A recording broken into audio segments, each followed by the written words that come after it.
Mise en place du jeu. Placez le pion chronologie des rois sur la case Saul.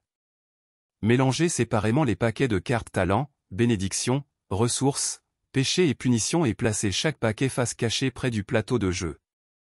Chaque joueur prend un pion prophète, une aide de jeu et pioche une carte talent au hasard. Chacun place sa carte talent face visible, car elle désigne le talent permanent de son prophète. Chaque joueur place son pion prophète dans le lieu indiqué sur sa carte talent. Placez un seul pion autel, pion blanc, à Samarie. Chaque joueur pioche 2 cartes ressources du paquet ressources et les place dans sa main. Mélangez le paquet lieu et placez-le face visible. Piochez un nombre de cartes lieu équivalent au nombre de joueurs plus 2, défaussez les cartes désignant des nations ou, à nouveau et piochez des nouvelles cartes à leur place. Placez un seul cube péché, cube noir, dans chaque lieu désigné par les cartes piochées. Après cela, piochez un nombre de cartes lieu équivalent au nombre de joueurs plus 1, défaussez les cartes nations ou nouveaux en les remplaçant par de nouvelles cartes. Placez 2 cubes dans chaque lieu désigné par les cartes piochées. Enfin, piochez un nombre de cartes lieu égal au nombre de joueurs, défaussez les cartes nations ou, à nouveau en les remplaçant par de nouvelles cartes. Placez une idole, veau d'or, dans chaque lieu désigné par les cartes piochées. Mélangez les cartes lieu défaussées et piochez dans le paquet restant de cartes lieu et placez le paquet face cachée. Donnez la carte premier joueur au joueur le plus âgé et commencez la partie, en veillant à sauter la première phase accroissement du péché, voire résumé du round de jeu. Comment gagner ou perdre? Les prophètes gagnent en équipe en érigeant un certain nombre d'autels en Israël. Ces autels serviront de signaux aux Israélites pour les temps difficiles à venir, leur rappelant leur Dieu. Le nombre d'autels nécessaires pour gagner varie selon le nombre de joueurs. Comme indiqué ci-dessous. Jeu à 2 joueurs à 7 autels. Jeu à 3 joueurs à 8 autels. Jeu à 4 joueurs à 9 autels. Par contre, s'il est nécessaire de placer un cube péché ou un cube idole sur le plateau de jeu, mais qu'aucun n'est disponible dans la réserve, alors le mal infeste Israël et les prophètes ont perdu. Si le pion chronologie des rois atteint la case Israël détruit, les prophètes ont aussi perdu. Résumé du round de jeu. Phase piété du roi, le premier joueur pioche une carte péché et punition pendant le règne d'un mauvais roi ou une carte bénédiction lors du règne d'un bon roi. Phase accroissement du péché, piochez un nombre de cartes lieu équivalent au nombre de joueurs plus 1, en ajoutant un cube péché dans ces lieux. Le péché peut s'étendre et des idoles peuvent apparaître. Phase œuvre des prophètes. En commençant par le premier joueur et en tournant dans le sens horaire, chaque joueur joue son tour en accomplissant 4 actions. Phase fin de round. On passe la carte premier joueur au prochain joueur dans le sens horaire et l'on fait descendre le pion chronologie des rois vers le prochain roi sur la piste chronologie. Si le pion chronologie des rois atteint la case Israël détruit, les joueurs ont perdu. Phase piété du roi. Examinez la piste chronologique à gauche du plateau de jeu et voyez où le pion chronologie des rois se trouve. S'il est sur un espace blanc, alors les prophètes vivent sous le règne d'un bon roi et le premier joueur pioche une carte bénédiction. Si la case de la piste chronologique est rouge, les prophètes vivent sous le règne d'un mauvais roi et le premier joueur doit piocher une carte péché et punition et en accomplir les instructions immédiatement. Règle spéciale pour 3 à 4 joueurs. Certaines cases sont marquées comme s'appliquant à des parties à 3 à 4 joueurs ou à 4 joueurs. Ces cases correspondent aux règnes de rois qui ont été en place très peu de temps et ne sont utilisées que lors de parties à 3 à 4 ou 4 joueurs. Au lieu d'accomplir un round complet, seule la phase piété du roi est jouée, toute carte péché et punition s'accomplit au début du prochain round complet. Carte bénédiction. Les cartes bénédiction peuvent être jouées à n'importe quel moment de la phase œuvre des prophètes et ne coûtent pas une action pour être jouées, elles ne comptent pas non plus pour la limite de cartes de la main d'un joueur. La plupart des cartes bénédiction sont des événements ponctuels, mais si la carte spécifie. Placez cette carte face visible. La carte a par contre un effet permanent pour le reste de la partie. Carte péché et punition. Les cartes péché et punition sont des événements causés, soit par les Israélites, soit par les nations environnantes commettant un acte mauvais, ou sont un jugement qui frappe les Israélites pour leurs péchés. Les cartes sont normalement des événements ponctuels, à moins que la carte spécifie, placez cette carte face visible, dans quel cas elle a un effet permanent pour le reste de la partie. Il y a aussi des événements spéciaux appelés événements prédits qui ne se produisent pas immédiatement. Événements prédits. Les événements prédits sont des maux et des sanctions dont les prophètes ont été avertis et pour lesquels ils ont du temps pour se préparer. Si vous piochez un événement prédit du paquet péché et punition et qu'il n'est pas face visible, accomplissez d'abord tout ce qui est écrit sur la carte avant la partie événement prédit de la carte. Puis placez la carte face visible sous un nombre de cartes du paquet péché et punition égal au nombre de joueurs. Après avoir fait tout cela, piochez une autre carte péché et punition pour remplacer l'événement prédit qui a été replacé dans le paquet. Dans une partie à 3 joueurs, un événement prédit est pioché. Après avoir accompli tout ce qui précède l'instruction et événement prédit, le premier joueur place alors la carte face visible sous 3 cartes du paquet, en veillant à ce que son titre sont visibles. Phase accroissement au péché.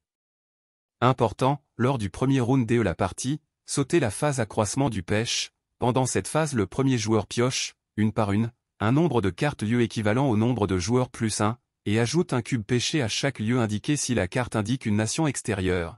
On ne place pas de cube péché, mais à la place le péché s'étend, et l'on place un cube péché sur chaque lieu connecté à cette nation par une route. Accroître le péché en Juda fera apparaître un cube péché à Bethel et à Jéricho. Si l'ajout d'un cube péché à un lieu amène à un total de 3 ou plus cubes péchés, il faut en plus y placer une idole, à moins qu'il n'y en ait déjà une. Seulement une idole peut occuper un lieu à un moment donné. Un cube péché ajouté à Silo y ajouterait aussi une idole. Si un cube péché est placé dans un lieu qui contient une idole, alors on place en plus un cube péché dans tout lieu voisin, pas dans une nation, connecté par une route. Si cela fait placer un cube péché dans un nouveau lieu contenant une idole, alors le péché s'étend aussi de ce lieu, et ainsi de suite.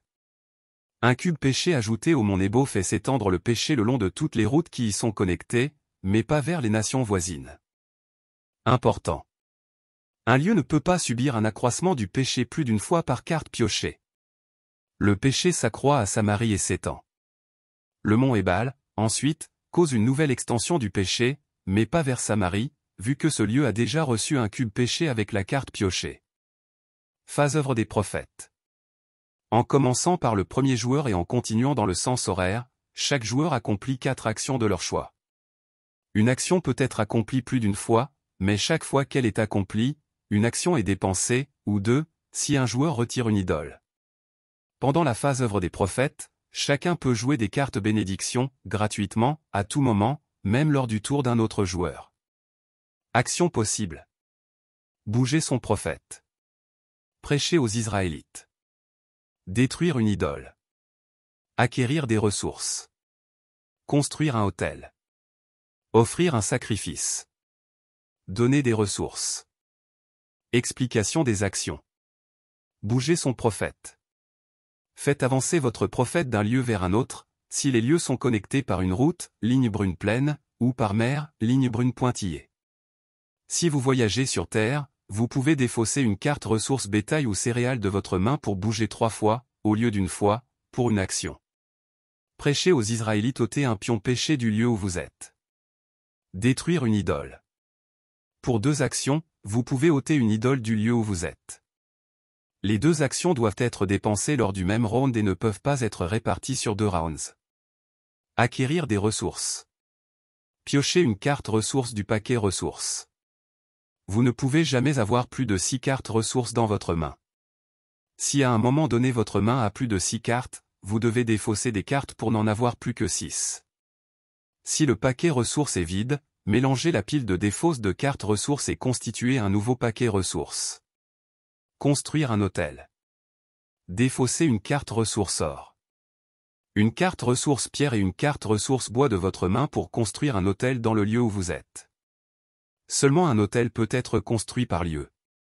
Si suffisamment d'autels sont bâtis, votre équipe a gagné.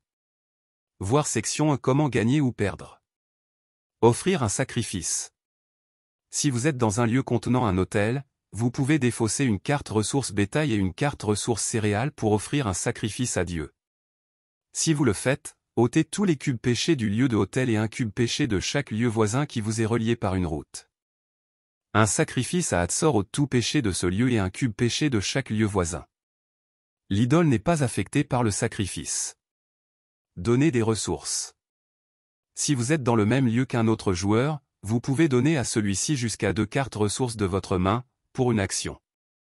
Vous pouvez parler des cartes ressources que vous avez en main et de celles dont aurait besoin l'autre joueur avant de lui donner des cartes. Phase fin de round. Administration de la fin du round. Passez la carte premier joueur à la prochaine personne dans le sens horaire. Puis faites descendre le pion chronologie des rois sur la piste chronologie, en sautant les cases des rois concernant plus de joueurs que vous n'êtes. Si le pion chronologie des rois atteint la case Israël détruit, votre équipe a perdu. Version facile. Si, en jouant à roi d'Israël les choses ne se passent pas vraiment bien, elles ne le devraient au fond pas, vous pouvez jouer en version facile à la place. Cette version ne demande que le changement de 2 points de règle. Chaque joueur garde sa main visible pendant le jeu. Lors de chaque phase fin de round, chaque joueur qui a offert un sacrifice pendant ce round peut piocher une carte bénédiction. Avec ces modifications, les joueurs peuvent plus facilement s'entraider en voyant la main des autres, et ils reçoivent aussi un peu plus d'aide avec les cartes bénédiction supplémentaires. Version expert. Cette version est seulement réservée aux experts et elle n'est pas conseillée aux âmes sensibles. Dans la version expert de Roi d'Israël, le pion faux prophète est aussi utilisé. Au début d'un round, donnez le pion noir et placez Samarie. Pour le reste du jeu, le faux prophète cherche à détruire des autels et à corrompre Israël pendant que les prophètes accomplissent leurs œuvres. Le round où le faux prophète apparaît en premier à Samarie. Jeu à 2 joueurs, Bacha. Jeu à 3 joueurs, Salomon. Jeu à 4 joueurs, Saul. Chaque round, à la fin de la phase œuvre des prophètes, le faux prophète joue en 2 étapes.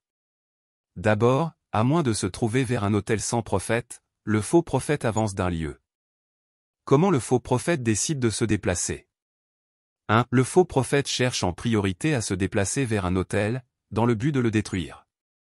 S'il est adjacent à un autel par la route ou par la mer, il s'y déplace. Si aucun autel n'est adjacent au faux prophète, il cherchera alors à se déplacer vers une idole adjacente. Enfin, s'il n'y a ni autel ni idole adjacente au faux prophète, il se déplacera dans le lieu adjacent contenant le moins de cubes péchés. Le faux prophète ne se déplacera jamais vers un lieu occupé par un prophète, s'il n'y a pas de lieu où il puisse aller en sécurité reste dans son lieu. S'il y a plusieurs lieux où le prophète pourrait se déplacer, le premier joueur décide à quel lieu il se déplace. Dans cet exemple, la priorité du faux prophète est de se déplacer à Kaboul, qui a un autel, mais la présence du prophète bleu le lui interdit. En seconde priorité, le faux prophète devrait aller au mont Carmel, qui a une idole, mais le prophète orange le lui interdit. Finalement, le faux prophète cherche quel est le lieu adjacent qui contient le moins de cubes péchés, il s'agit de Dor. Le faux prophète prend donc la mer pour s'y rendre. Après que le faux prophète a bougé, ou peut-être qu'il n'a pas pu bouger, il ajoute alors un cube péché dans le lieu qu'il occupe. Si cela amène le faux prophète à créer une idole dans un lieu contenant un autel, celui-ci est détruit. De plus, il est impossible d'éliminer des cubes péchés ou des idoles d'un lieu occupé par un faux prophète. Comment éliminer un faux prophète? Un faux prophète peut être détruit s'il se trouve dans le même lieu qu'un autel. Si un joueur offre un sacrifice dans un lieu contenant un faux prophète, ôtez un cube péché de chaque lieu adjacent, puis ôtez le pion faux prophète du plateau de jeu. Lors de la prochaine phase péché et punition, le premier joueur doit placer le faux prophète sur le plateau de jeu dans un lieu de son choix, tant que ce lieu ne contient pas de prophète. Cela représente l'apparition d'un nouveau faux prophète. Bonus, la carte, variante du faux prophète, explique comment corser cette version en permettant d'avoir jusqu'à 3 faux prophètes en jeu. S'il y a 5 ou 6 joueurs, les 1 ou 2 joueurs supplémentaires peuvent jouer contre les 4 premiers joueurs, en prenant le rôle du faux prophète et ou d'un voleur. Les cartes, règles du faux prophète. Règles du voleur, expliquent comment les intégrer dans le jeu. Remarques importantes. Si une carte jouée a diverses options et que la carte n'indique pas laquelle choisir, c'est le premier joueur qui choisit. Par exemple, la carte péché et punition, souffre et feu, pourrait potentiellement s'appliquer à plusieurs lieux ayant le même total de cubes péchés. Dans ce cas, le premier joueur choisit lequel de ces lieux est détruit. Si 2 cartes ont des instructions conflictuelles, c'est la carte péché et punition qui a la priorité, par exemple, si une carte péché et punition présente interdit aux joueurs d'entrer dans des lieux de montagne, et qu'un joueur décide de jouer une carte bénédiction qui permet à quiconque d'entrer dans tout lieu contenant des cubes péchés, les joueurs ont malgré tout l'interdiction d'entrer dans un lieu de montagne, même s'il contient des cubes péchés. Conseil. Éliminez les idoles le plus vite possible. Les idoles peuvent causer de grands dégâts et l'on ne devrait pas les laisser seuls. De même, occupez-vous très vite des lieux contenant plusieurs cubes pêchés, puisqu'ils sont tout près de voir l'apparition d'une idole. Faites particulièrement attention aux lieux connectés à des nations voisines, puisqu'ils sont le plus à même de recevoir des cubes pêchés. N'oubliez pas que vous pouvez jouer les cartes bénédiction lors du tour d'autres prophètes. Parfois, une carte bénédiction jouée au moment propice peut épargner la dépense de quantité de précieuses actions. Dans une partie à 3 à 4 joueurs, assurez-vous que votre équipe ôte de grandes quantités de cubes pêchés avant un règne de roi court. Les cartes pêchées et punitions supplémentaires peuvent générer du chaos si votre équipe n'est pas prête à faire face à de mauvaises surprises.